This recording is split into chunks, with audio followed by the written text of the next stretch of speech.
দর্শক বন্ধুরা, হাসি খুশির ব্লগে আপনাদের সকলকে স্বাগত জানাই। আজ আমি তৈরি করছি শাহী পনির রেসিপি। খুবই কম সময়ের মধ্যে কি করে শাহী পনির তৈরি করবেন সেটি আজকে আপনাদের আমি দেখাবো। কি কি লাগছে সেগুলো আপনাদের একবার দেখিয়ে দিচ্ছি। এখানে আমি 400 গ্রাম পনির নিয়েছি, 5টা টমেটো, 3টে পেঁয়াজ আর 15 কোয়া রসুন আর অল্প একটু আদা। এখানে আমি টমেটোগুলো দুটো ভাগ করে নিয়েছি, পেঁয়াজগুলোকে আমি 4 টুকরো করে নিয়েছি, আর নিয়েছি রসুন আর অল্প আদা, আর এখানে নিয়েছি ক্যাপসিকাম আর পেঁয়াজ। এইভাবে বড় বড় করে আমি কেটে রেখেছি। এবার আমি পনিরটাকে বড় বড় করে কেটে নেব।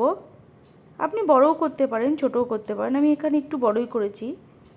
1 চামচ নুন আর অল্প একটু হলুদ দিয়ে এবার আমি পনিরটাকে ভেজে নেব। কড়াইয়ে পরিমাণ মতো তেল দিলাম। এবার আমি পনিরগুলো ভেজে নেব। পনির কিন্তু আমি খুব বেশি ভাজবো না, 1 থেকে 1.5 মিনিট ধরে আমি গ্যাসের ফ্লেমটা বাড়িয়ে দিয়ে ভেজে নেব। এই দেখুন, সামান্য একটু লালচে ভাব আসলেই আমি পনিরগুলো তুলে নেব। এই যে আমার পনির ভাজা হয়ে গেছে, এবার আমি তুলে নেব। আমি সব পনিরগুলোই একইভাবে ভেজে নেব। আপনারা যদি মনে করেন যে পনিরটাকে আরেকটু লালচে ভাব করবেন, তাহলে একটু লঙ্কার গুঁড়ো মাখিয়ে নিয়ে তবেই ভাজবেন, তাহলে আরেকটু লালচে ভাব আসবে। আমি এখানে লঙ্কার গুঁড়ো দিইনি, আপনারা চাইলে দিতে পারেন। সব পনিরগুলো আমি একইভাবে ভেজে নেব। এবার ওই তেলের মধ্যেই ক্যাপসিকাম আর পেঁয়াজগুলো দিয়ে দেব। পেঁয়াজটা আগে দিয়ে দেব 1 থেকে 1.5 মিনিট।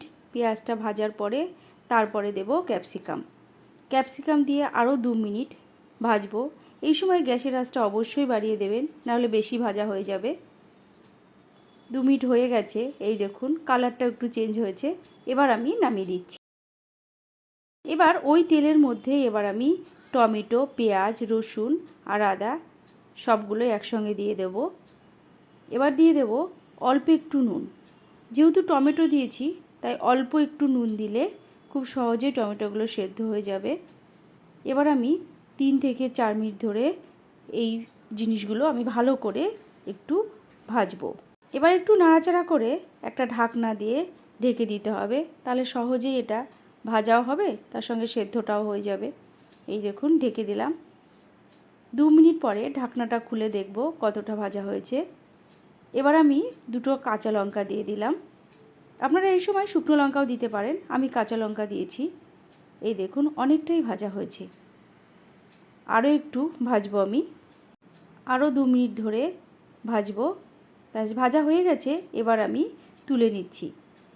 এটি তুলে নিয়ে আগে ঠান্ডা করতে দেব, তারপরে একটা মিক্সার গ্রাইন্ডার বাটির মধ্যে দিয়ে মিহি একটা পেস্ট তৈরি করব।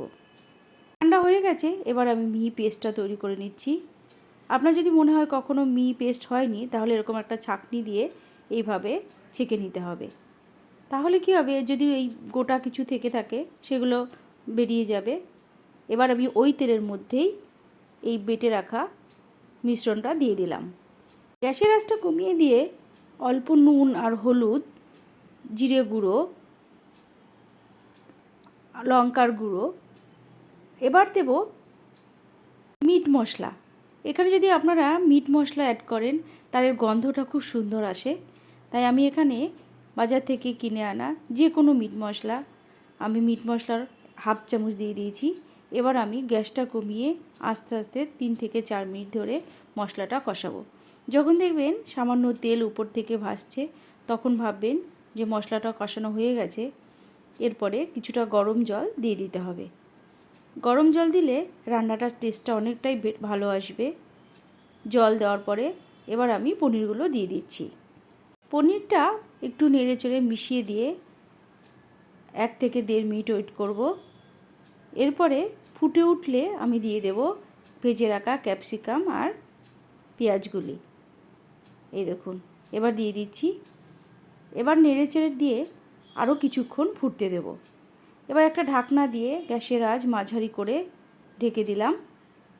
2 মিনিট থেকে 3 মিনিট পরে দেখব ঢাকনা খুলে যে কতটা সেদ্ধ হয়েছে। সেদ্ধ হয়ে গেছে, এবার আমি 1/2 চামচ চিনি দিয়ে দিলাম। আমার নুনটা ঠিকই আছে, ঝালটাও ঠিক আছে। শাহী পনির রেডি হয়ে গেছে। আপনারাও এইভাবে রান্না করে সকলকে খাওয়ান, খুব ভালো লাগবে সকলের।